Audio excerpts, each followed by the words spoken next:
Currently, we're not, because of just generally low birth rates almost worldwide. Civilization is not headed to have a population that is an order of magnitude greater than where we're currently. We're currently headed towards a population decline, and this is almost everywhere in the world. It basically seems as though as soon as you have like urbanization and education beyond a certain level and income beyond a certain level, birth rates plummet. And so as countries get wealthier, their birth rates plummet. It's somewhat counterintuitive because people will say like, well, it's too expensive to have a baby. Nope. The wealthier you are, the fewer kids you have. The more educated you are, the fewer kids you have. So it's the inverse.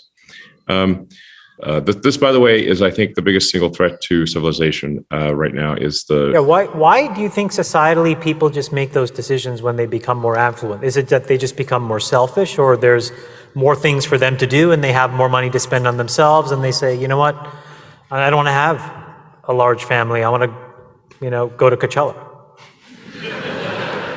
Yeah. Well, there is this like weird like mind virusy thing where some people think like having fewer kids is like better for the environment. Yeah, that's crazy. This is total nonsense. Nonsense. The environment is going to be fine. They're going to be fine even if we doubled the size of the humans.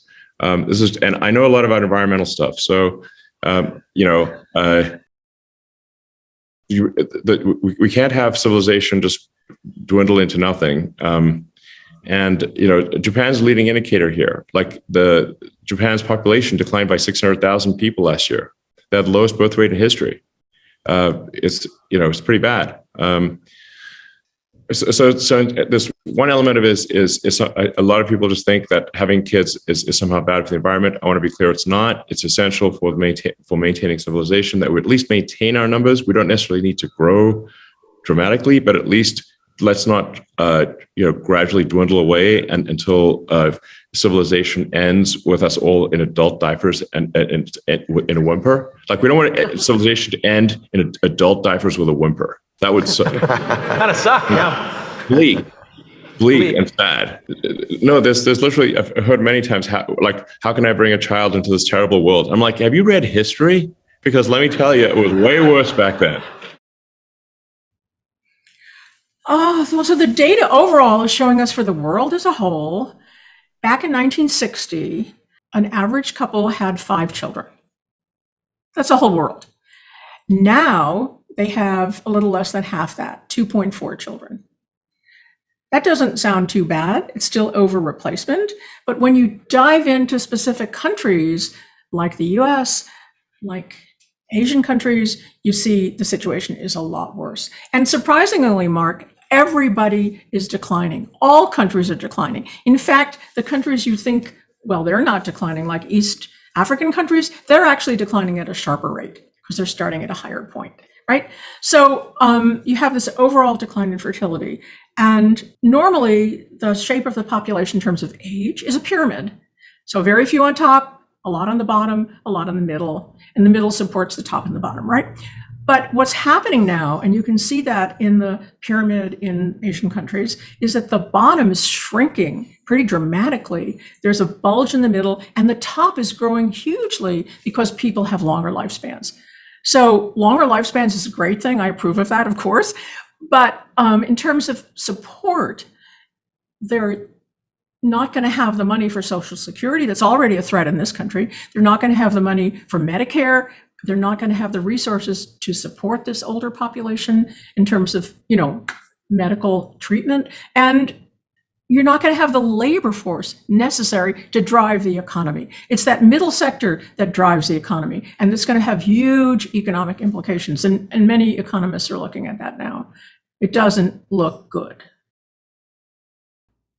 Oh, well, I've thought for at least 10 years that the biggest problem in 50 years will be that there's just not enough people. I remember hearing you say a few years ago that you thought we'd peak at about 9 billion. Yeah, we probably won't hit 9. Yeah. And I knew the stats because... Think about how crazy it is to think that we might be living on Earth right now at a time with the most number of humans that are ever going to exist at one time ever. Yeah, that's highly probable. And, you know, and the That population, blows my mind. The population collapse in developed countries is precipitous, right? It's like we fall off a cliff. I mean, all the countries in the West are way below replacement. Korea's way below replacement. South Korea, Japan, way below replacement. Yeah. I think the number one on the planet might be Chad. Chad, the country. In terms of growth? 8 children on average. Yeah, I think Nigeria will have more people in it than China by the end of the century. Yeah, well, and this idea that the planet has too many people on it, there's no sentiment more implicitly genocidal than that statement. So what do you mean too many people? Exactly. And what do you mean the planet? And what do you propose to do about that exactly? Mass abortion, is that your answer? Or should we do something a little more dramatic? Maybe we'll just shame people out of having children. And I've seen people do that, literally. I saw a professor when I was at a TED, I think it was doesn't matter. It was a number of professors talking to a couple hundred students. And one of the professors, who was an environmentalist activist type, and he got up on stage and shook his finger to the whole young crowd, saying that him and his wife had only decided to have one child. And he told all the young people there, if they had a shred of ethical decency, that they would severely limit their reproductive potential. And I stood up and said that I thought that was one of the most appalling things I'd ever heard anyone in academia say to young people, which is really saying something, because they say plenty of appalling things. And it was a very uncomfortable moment, and he huffed off the stage.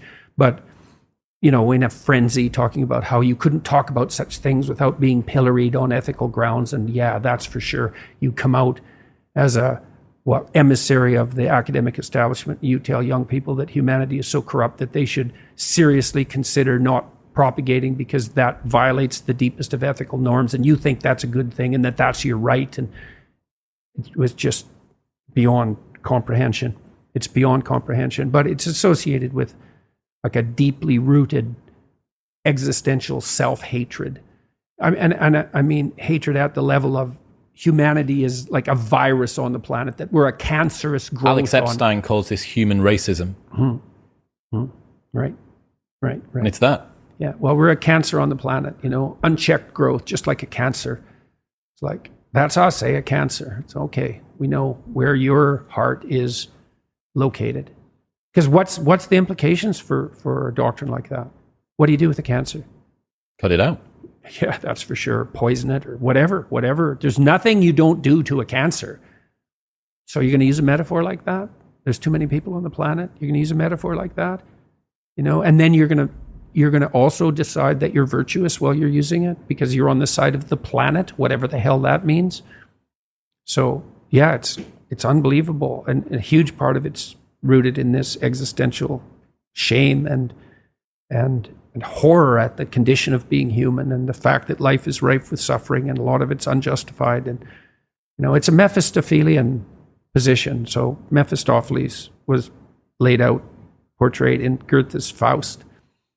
That's the story of a man who sold his soul to the devil for knowledge.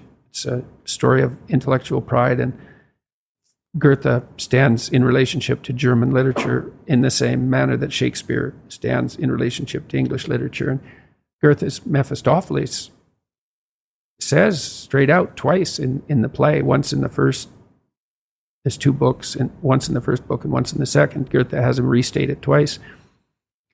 Existence is such a foul thing because of all its suffering, essentially, that it would be better if it was merely annihilated.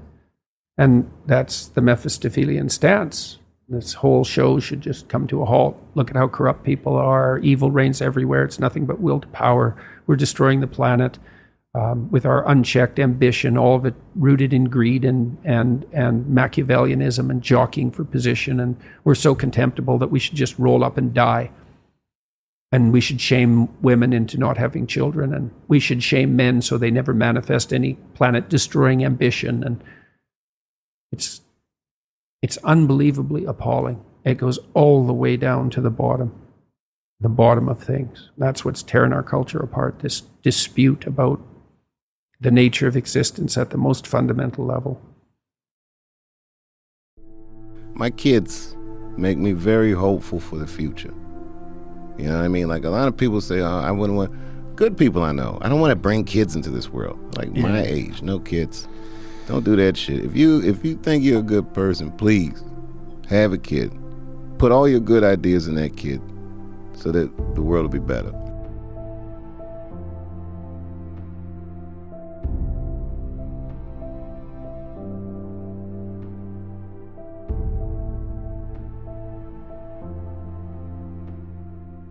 Hi, thanks for watching this episode of After School. I'm Shauna Swan. I'm a reproductive epidemiologist, and I study how chemicals in the environment affect our reproductive health. For more than 20 years, I've been studying how these chemicals can affect sperm count, whether they're causing it to decline, and why. You can read about this and other scary declines in my book, Countdown. Thanks for watching, and I really enjoyed making this video. Thank you. I hope you found this animated lecture selection engaging and useful, and would like to thank the After School team for their work and their generosity. I would also like to extend to all of those watching and listening a sincere invitation to further explore what my team and I are offering on this YouTube channel, my podcast, and in my books.